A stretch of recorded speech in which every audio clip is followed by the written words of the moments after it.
dianggap aneh aja sama teman-teman gitu ketika main di sekolah, ngobrol aja asik, terus teman-teman yang lain tuh siapa sih ngomong sama siapa gitu.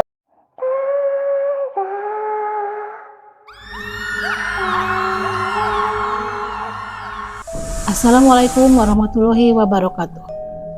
Halo pemirsa horor, jumpa lagi di acara Horor Misteri Malam Jumat. Saya Ratna dan rekan saya Yuli. Malam ini kita sudah kedatangan dua orang narasumber yang akan bercerita tentang seputar horor. Baiklah, mari kita panggilkan Ibu Merlin dan Mama Eca. Halo, selamat malam Ibu. Sehat Ibu? Alhamdulillah. Dengan Ibu Merlin, itu Mama Ica. Iya. Terima kasih Ibu sudah mau bersedia datang ke acara ini ya. Mungkin di acara ini Ibu bisa bercerita tentang pengalaman Ibu seputar horor yang Ibu alami gitu ya.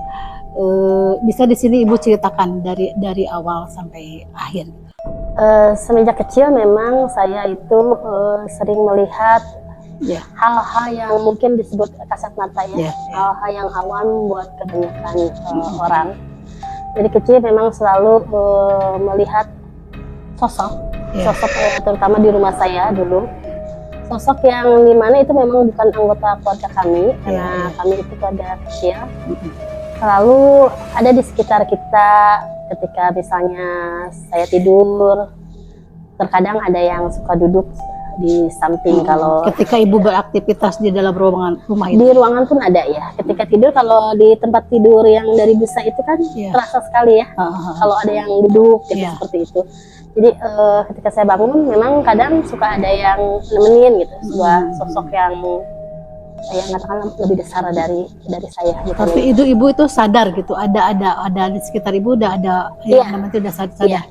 Mungkin karena memang dari kecil awalnya sejak kecil tuh nggak mengerti ya, tidak menyadari, taunya tuh sama seperti kita aja, layaknya anak-anak main gitu, bermain bersama, ya interaksi seperti biasa. Dengan bertambahnya usia kan kita jadi paham kalau makhluk itu berbeda dengan kita gitu, berbeda dengan kita, tapi karena memang sudah terbiasa ya seperti layaknya kita berteman gitu, seperti layaknya berteman. Nah, di luar dari itu juga ketika kita berinteraksi di luar, kalau misalnya dulu zaman sekolah tuh suka camping, gitu kan, suka apa, itu terkadang ada makhluk yang suka datang gitu. Jadi ketika Ibu beraktivitas keluar juga kadang makhluk kasat mata itu ngikuti gitu kemanapun Ibu aktivitas. Betul sekali itu pas zaman sekolah ya, zaman sekolah dulu sering persami. Di usia berapa itu Ibu bisa melihat? Saya dari mulai kecil sudah ingat ya, usia berapa ya, 5 tahun, 4 tahun sebelum SD juga udah. Iya, sudah dari kecil memang gitu. Sampai dulu pas waktu kecil tuh belajar tidur sendiri kan, pas bangun tuh suka kaget gitu, suka duduk. Terus ibu aku nanya, kenapa sih kalau bangun tuh kayak yang lari gitu, kaget. Akhirnya kan cerita kalau tidur tengah malam tuh suka ada yang nyamperin, suka ada yang kata orang Sunda sila di depan kita. Cuma namanya layaknya anak-anak kan nggak terlalu dipikirin ya Bu. Ketika takut tidur aja lagi pulas. Pas pagi-pagi baru cerita sampai mengeluh ya. Bagaimana tanggapan orang tua gitu, keluarga Ibu cerita tentang kebetulan itu? Kan memang keluarga saya memang orang-orang yang Hindu, terutama ayah saya memang ya bisa lah gitu istilahnya. Jadi biasa aja, cuman mama saya, umi saya yang suka panik ini. Ini anak kasihan gitu, takutnya takutnya stres atau gimana gitu ya, sampai apa itu namanya, tutup aura ya, sampai tutup aura karena memang dianggap aneh aja sama teman-teman gitu ketika main di sekolah, ngobrol aja asik, terus teman-teman yang lain tuh siapa sih ngomong sama siapa gitu. Tapi kalau ibu seperti itu, teman-teman yang lain menjauhi Ibu nggak? Takut tuh si ibu itu mah teman aku tuh kayak gitu, takut gitu. Nggak dijauhi juga. Kebetulan memang saya temennya kebanyakan laki-laki. Anak laki-laki itu kan lebih cenderung cuek ya, lebih cuek gitu.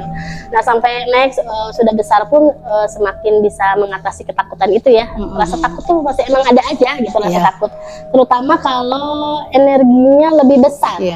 Kalau energinya lebih besar itu paling takut ketika kita merasakan energi yang besar, kayak apa ya, getaran HP gitu, handphone kalau digetarkan itu semakin dekat itu kan semakin besar gitu energinya.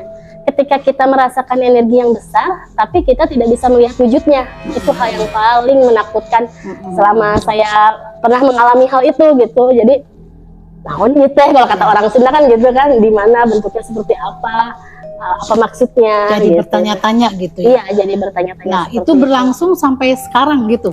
Ya, Masih berlangsung sampai sekarang. Sampai Ibu? saat ini masih berlangsung. Karena dengan berputarnya waktu, ternyata walaupun auranya ditutup, terbuka dengan sendirinya gitu. Jadi semakin dewasa, semakin tua, semakin sensitif gitu.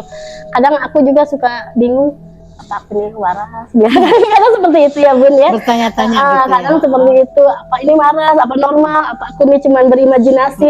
Tapi setelah berusaha membuktikan sendiri, ini nyata, ini real gitu loh. Memang wujud itu nampak, terlihat oleh kita, dan kebetulan ketemu dengan teman yang sama-sama bisa melihat juga. Oh yes, aku normal gitu. Jadi bukan imajinasi, betul emang ada bentuknya gitu.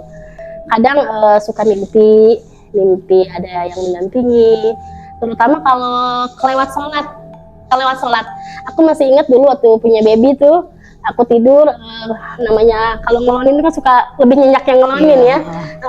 Gitu tidur, sampai ada yang lepak kaki tuh sholat maghrib. Itu sering banget gitu, sholat maghrib gitu.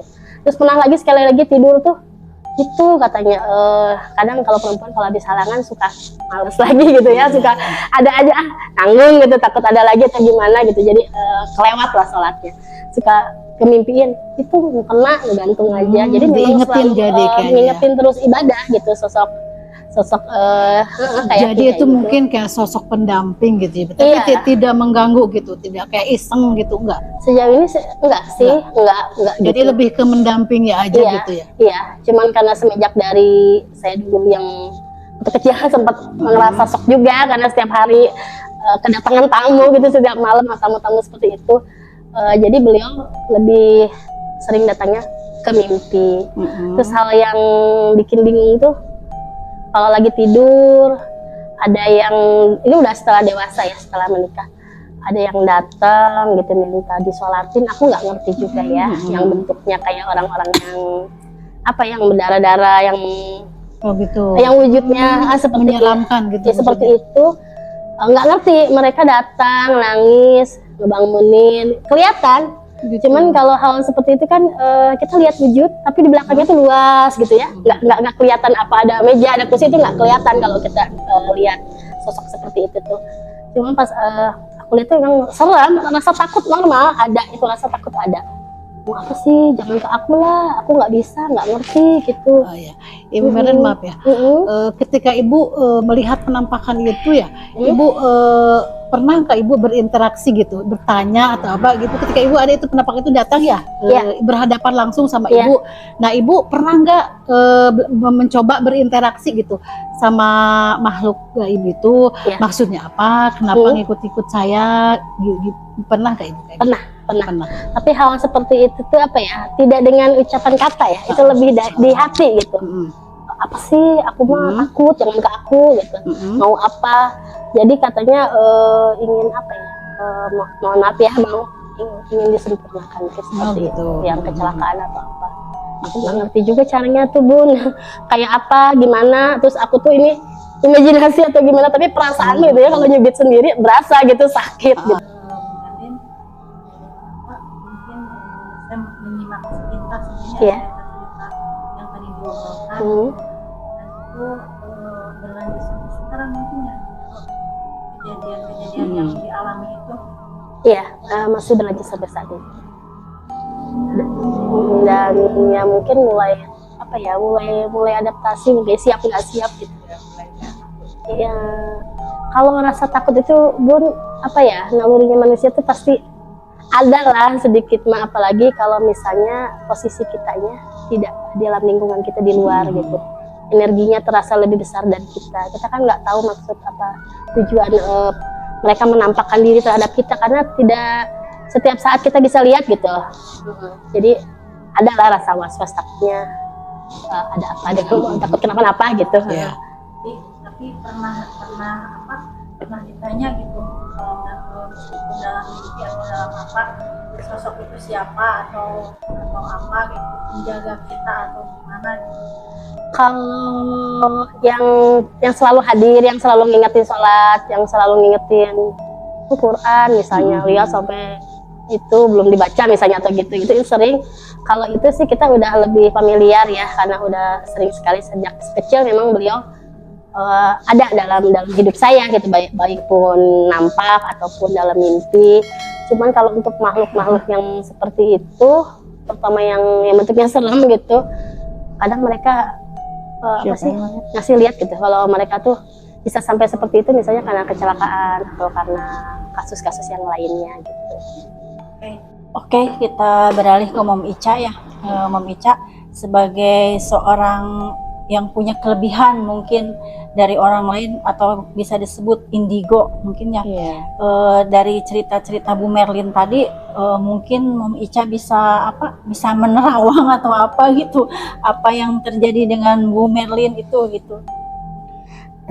Kalau saya lihat di sini ada unsur sebenarnya makhluk itu yang menemani Bu Merlin dari kecil hingga dewasa sebenarnya masih ada hubungan persaudaraan. Bisa jadi dia kembarannya Bu Merlin yang memang tidak ketahuan sebelumnya. Mungkin waktu itu ibunya juga sedang mengandung dua, satu kembar Ambar, satunya lagi Ibu Merlin.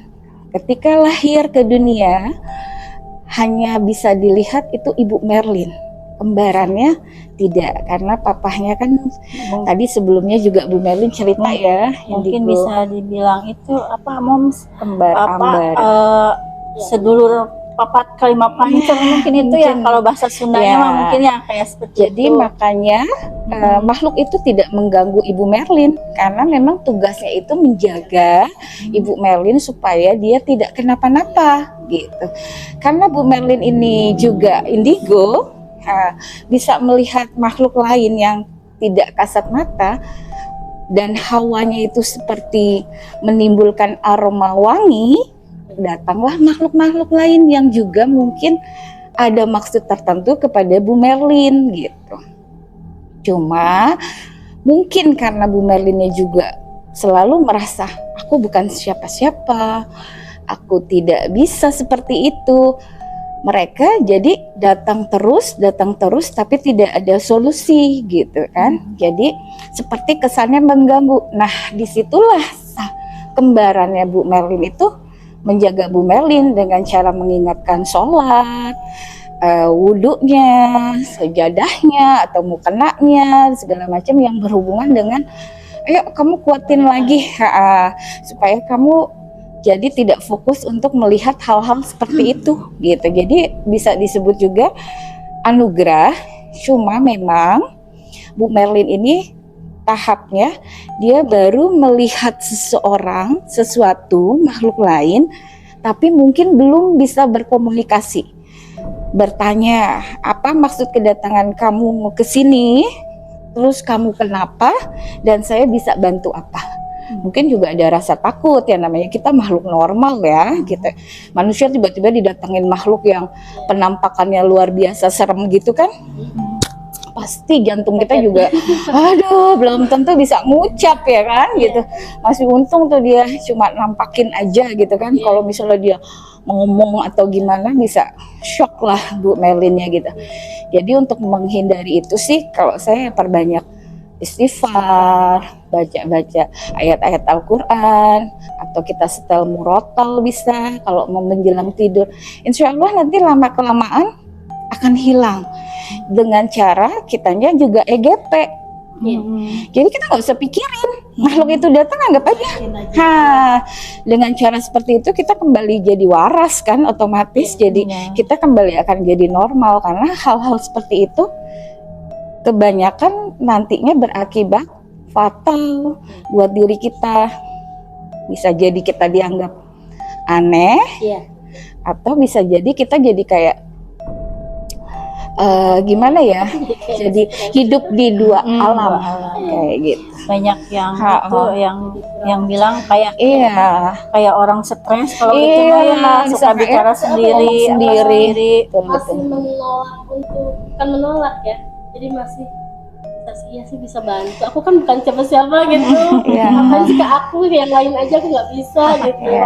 Masih ada rasa seperti itu. Iya. Kan itu emang ada di diri Bu Merlin. Emang itu udah takdirnya. Iya. Kayak kembaran. Mungkin belum siap aja, yang belum siap tuh harus diapain gitu loh Bu. Harus Bagaimana gitu. ya terima aja mereka.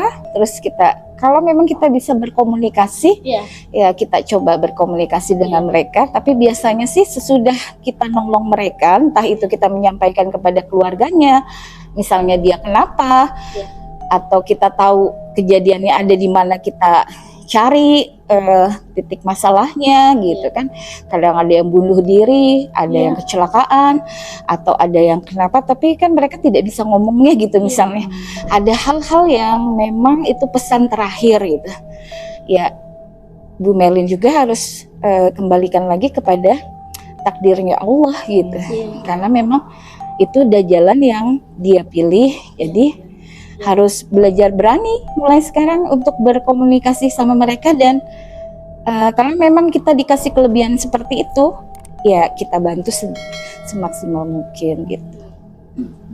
Kalau kembali lagi sih, kalau memang Bu Merlinnya tidak mau, ya anggap EGP yang tadi saya bilang, jangan hiraukan mereka. Kita hidup normal, kita biasa saja. Insya Allah mereka pelan-pelan yang tadinya suka berdatangan pergi sendiri pergi. mungkin. Saat ini aku memang lebih seperti itu ya. Jadi kadang ya, apalagi kalau lagi rame gini nih, lagi sama-sama kan malu ya.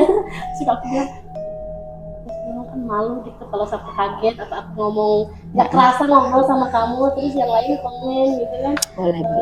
Malu gitu. Atau mungkin di tempat hajat ada apa ya, Ada kalau kata orang penampakan. Sunda tuh karuhun ya, karuhunnya misalnya datang gitu, lupa cekar atau apa, akunya tuh jadi yang melo, yang nangis, itu kan malu gitu. Kadang janganlah gitu, jangan ke aku, malu kan Sensitif gitu. ya. Kalau kata orang Sunda mah mungkin kesurupan ya. Enggak sih, nggak nyampe kesurupan ya. Kalau kesurupan itu kan Ketempelan. kalau kesurupan itu lepas kontrol. Kalau ini kita masih kontrol, cuman bisa merasakan dan bisa menyampaikan gitu apa yang ingin disampaikan dengan mulut kita. Iya. Untuk saat ini nih, Bu Merlin lagi di sini dalam acara ini ya. Iya. Bisa nggak merasakan ada kelainan gitu? Nih. Bisa nggak? Coba jangan-jangan kita banyak nih. Kita nggak tahu ya. Iya. Nah, Merlin yang bisa merasakan gitu. Misalnya saat ini merasakan ada sesuatu gitu Ya, aku jadi lain. merinding ya. Gak apa-apa nih. Apa apa tuh? Boleh. Temen. Silakan Bu Merlin, monggo. Yang jelas kalau makhluk Kalau Mama, itu ya, di setiap tempat dimanapun ada, apalagi itu bangunan berbatu, karena memang tempat mereka itu ya di batu-batu, di tempat-tempat yang lembab, apalagi kalau bangunan itu pasti dari batu gitu dasarnya. Ada gitu, cuman insya Allah. kalau Ibu siapa? Ibu Ratna, kelihatannya gimana kalau menurut Bu Merlin? Ntar Apa ya? Ya alhamdulillah sih, kalau kata saya yang sekarang nih duduk di sini tuh orang-orang yang harus banyak bersyukur, yang bersyukur kepada Tuhan ya, kepada Allah. Karena orang-orang yang diberi kepercayaan dan kelebihannya masing-masing tanpa kita sadari loh. Iya. Ini teman-teman di sini nih semua orang-orang yang mendapat anugerah gitu. Cuman aku nggak bisa bilang gimana ya. Cuman memang kita yang di sini nih alhamdulillah harus bersyukur. Mungkin Mom Ica lah bisa mungkin coba ini coba ngeliat menerawang. Oke. Aku ngelihat Mama siapa tadi? Aku lupa. Yuli. Mama Yuli itu ada sesuatu di dalam badannya yang beberapa tahun lalu itu sempat masuk ke dalam badannya, seperti titipan dari leluhurnya. Jadi terkadang sesuatu yang tidak bisa disanggah atau dilawan itu lebih mendominasi pribadinya Mama Yuli. Jadi Mama Yuli itu terkadang emosinya itu suka labil, Meledak-meledak. suka meledak-meledak, suka tiba-tiba tidak terkontrol, suka apa ya? Kadang nggak kepengen marah, aku tuh nggak kepengen marah, tapi kenapa aku jadi Marah sendiri. nah, capek kan gitu. Nah untungnya di Mama Yuli juga bagusnya diikuti juga dengan sholat, baca Al-Quran, wirid, dan membaca ayat-ayat suci lainnya bila yang dirasa di dalam badannya itu sudah mau keluar gitu. Karena memang makhluk itu sebenarnya nggak ngeganggu Mam gitu, tapi dia lebih dominan menjaga dengan powernya, dengan kekuatannya. Jadi kalau ada seseorang yang berniat jahat, otomatis makhluk itu nunjukin tapi tidak berupa dia keluar dalam bentuk Mama Yuli yang kayak gimana gitu, enggak. Dia menjaga Mama Yuli dengan memberi wibawa, memberi ketegasan, memberi aura lebih menarik daripada orang lain, lebih bijaksana, dan lebih serem. Lebih serem sesuai ya. acara kita mungkin. Iya benar, lebih serem karena horor. Iya benar, lebih serem kayak gitu. Jadi apa ya? Emang itu yang dibutuhkan Mama Yuli saat ini gitu. Makanya si kakek yang ada di dalam badannya Mama Yuli itu lebih dominan. Dan itu susah banget ngendaliinnya. Harus dibantu juga, kita suka puasa, kita sedekah, kita supaya mengendalikan sesuatu yang meluap-luap dari dalam tubuhnya yang tidak terkendali gitu, kayak gitu. Jadi untuk kontrolnya ya dengan cara seperti itu gitu. Siap. Kalau Mama Yuli sudah, sekarang Mama Ratna. Mama Ratna itu termasuk tipe ibu-ibu yang sensitif. Jadi gampang terenyuh, gampang kasihan, gampang juga kebawa suasana lah intinya gitu. Jadi kalau stasiun TV Ikan Terbang, ini judul sinetronnya termehek-mehek ya. Karena lebih sering menangis ketimbang happy-nya gitu. Nah itu harus juga dibarengi dengan kita ya, biar bagaimanapun cobaan yang kita hadapi kita harus ikhlas gitu kan. Nah cuma ikhlasnya versi Mama Ratna itu ya aku udah ikhlas gitu. Nah, menurut Mama Ratna gitu, orang-orang nggak bisa ngerasain aku, orang-orang nggak bisa seperti aku katanya gitu. Aku ini cobaannya paling berat katanya. Tapi sebenarnya di belakang itu, di belakang sana itu banyak orang-orang yang lebih berat. Cuma karena karakternya Bu Ratna itu memang melo, ya jadi keluarlah air mata gitu. Tapi saya kadang tidak bisa memperlihatkan ke orang lain, dia kelihatan happy aja di orang lain. Iya betul. Apa yang dia alami itu iya, padahal sebenarnya kalau aku boleh ngomong gitu, perih, sakit, dan itu nggak bisa dijelaskan kepada siapapun, karena jalan keluarnya itu nanti akan mengorbankan orang lain. Ya kayak gitu. Jadi kalau ambil langkah A, yang B pasti kena. Kalau ambil langkah B, yang A pasti kena. Dan itu jadi dilema seumur hidup, karena semuanya itu kayak simbiosis mutualisme. Aku butuh A, aku juga butuh B. Jadi hidupnya Bu Ratna itu ada di persimpangan. Ya, tinggal kalau solusi dari aku, ambil keputusan, biar bagaimanapun setiap manusia pasti akan mengalami namanya jatuh bangun. Terus kita juga harus memilih, jangan sampai hidup di dua keadaan yang sama-sama akhirnya tetap menyedihkan kayak gitu. harus ngambil keputusan gitu ya. Harus ambil keputusan. Berani, mungkin. Harus berani dengan segala resikonya, walaupun itu mengorbankan anak atau suami dan keluarga. Kalau mohon maaf ya Bu ya. Ya. Kalau untuk sosok pendamping gitu, kadang kan tidak yang kadang aku juga suka merasakan gitu. Kalau itu suka hilang timbul, jadi bukan alami dari dalam. Karena aku nggak ngelihat dari tadi ada yang nemenin, beda dengan Ibu Yuli. Ibu Yuli itu dari dalam badannya. Kalau Bu Ratna kadang dia ada, kadang dia enggak. Kalau dia lagi sedih, dia ada. Tapi kalau dia lagi senang, Bu Ratnanya lagi senang, nggak ada. Ya, Nggak ada. emang betul ya.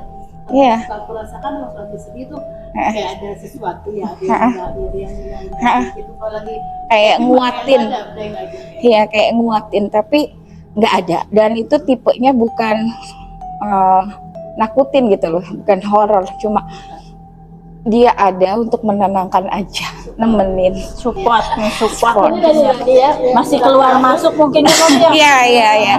Karena emang dia nggak Gaibnya itu keluar masuk mungkin ya, ya. nggak ada di dalam. beda ya. Makanya tuh Sedih. sendiri gitu. Apa daya tariknya? Kalau aku cenderung sedih sih ya, jadi lebih condong batinnya Ibu Ratna itu sebenarnya terluka. Cuma karena termasuk wanita strong, Hebat. jadi ditutupin karena ya mungkin begini kali ya takdirku gitu. Ya, jadi memang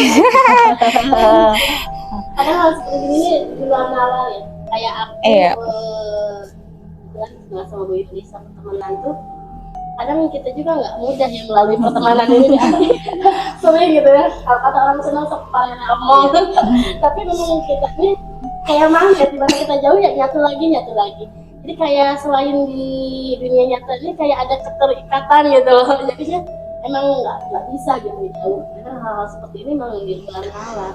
Terus kalau lihat orang kadang ya kelihatan ya kalau ada yang ngedampingin apa. Tapi untuk yang pertama kalinya, aku nggak bisa lihat Mami Ica tuh seperti apa. Kadang aku misalnya lihat Bu Ratna misalnya, ini sosok Bu Ratna, tapi yang aku lihat tuh nggak seperti ini gitu. Seperti apa gitu emang? Berbeda dalamnya dengan apa tuh ininya, dalamnya? gitu. Iya, jadi memang mungkin wujudnya A, tapi nampaknya kalau dilihat lebih dalam lagi jadi B gitu. Tapi untuk pertama kalinya tuh ketemu dengan Mami Ica, aku nggak bisa lihat apa-apa ya seperti inilah gitu.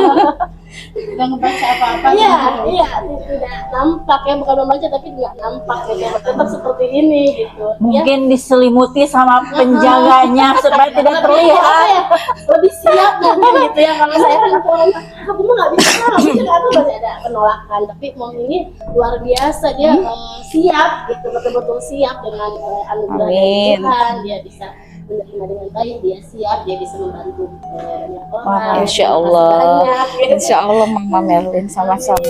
Baiklah pemirsa horor, mungkin yang bisa kita simpulkan dari cerita Ibu Merlin tadi ya. Jadi sosok pendamping itu sebenarnya barangkali mungkin tidak di setiap orang ya, tapi ada yang mengganggu, ada juga yang tidak ya. Kayak yang cerita di sini tadi sosoknya lebih ke mendampingi kan ya Bu ya, bukan untuk mengganggu, itu untuk mengingatkan, untuk ya dalam untuk penjagaan intinya Mbak ya Bu ya. Ya, yang bisa kita ambil hikmahnya, kita biar menjadi lebih kuat lagi, lebih baik lagi untuk kedepannya gitu Ibu ya. Baik, terima kasih Ibu Merlin, Mom Ica juga terima kasih atas kehadirannya malam ini. Semoga semua yang diceritakan Ibu Merlin, terus penerangan Ibu Ica juga bisa bermanfaat buat kita semuanya Ibu. Ya, terima kasih Ibu. Saya Ratna dan rekan saya. Assalamualaikum warahmatullahi wabarakatuh.